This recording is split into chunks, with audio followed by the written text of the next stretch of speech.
I'm Boris, and you're watching Clown Lore. But hey, speaking of the old mouse god of cartoons, does anyone remember that old cartoon character Betty Boop? If you don't, Betty Boop was an early cartoon character made by a man known as Max Fischer. And yeah, I know this is called Clown Lore, and the title of the episode is Koko the Clown. But before we get into that clown, we need to lay some groundwork. That means we're going to have to rewind. We're going to have to open our history books. And we're going to open them up to July 19th of 1883. Max Fleischer, the great American animator, inventor, film director, and even producer is born. We're also going to open our books to July 14th, 1889, when Dave Fleischer, the American film director and producer, is born. A pair of great brothers, born in a time before Saturday morning cartoons were even a thing. Two brothers within a litter of five. Jeezums, that's a lot of boys.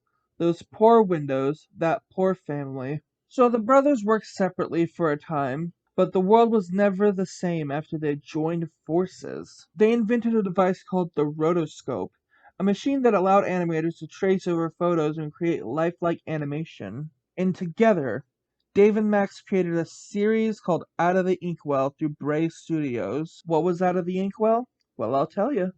Out of the Inkwell was a series of shorts about our clown of the hour, Koko. Now, Koko wasn't originally named Koko. Originally, he was just called the Clown, and he was based off of a clown character that Dave Fleischer performed at a sideshow on Coney Island. Koko featured as an ink-born clown who would hop out of an inkwell or just kind of be drawn in the episode. Either way, the inkwell itself featured heavily throughout almost every episode of it, which I guess is why it's called Out of the Inkwell. But the other main character who featured in almost every episode was Max Fleischer himself.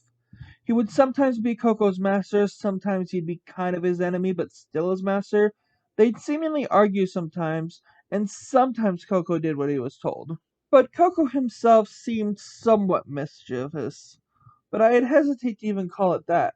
I think playful is kind of a better term. He would tend to get in trouble, a lot, and often need rescuing, but other than that, he seemed very resourceful and very cheery. Now, Koko's on-screen appearances get a bit weird.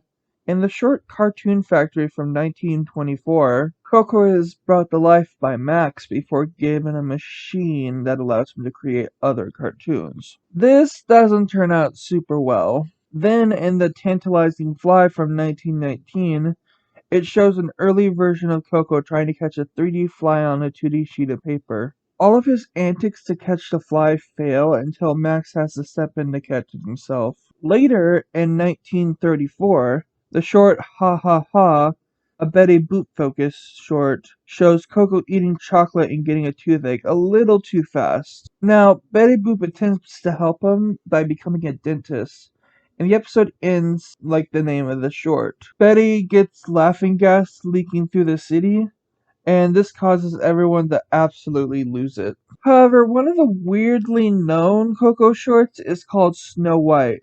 See this ghost here? This ghost right here? That's Koko. In this short, mostly centering around Betty Boop, she goes to see her stepmom, who has Koko as one of the knights. And it's the same plot as Snow White. She's prettier than the queen and is ordered to be executed. Koko and his friend Bimbo can't do it though. They fall into a hole and a lot of weird stuff happens. Eventually, she gets turned into a dragon and gets defeated. Now, I think Koko's really neat, especially for such an old character. I mean, an ink clown? That sounds like some Bendy and the Ink Machine kind of stuff. I personally think it'd be really cool to see him in a modern work. But that being said, I'm gonna end it here. Please subscribe for more episodes when they come out. Ring that bell too if you Want to be a member? Want to be a member? and I'll see you in the next episode of Clown Lore. Bye!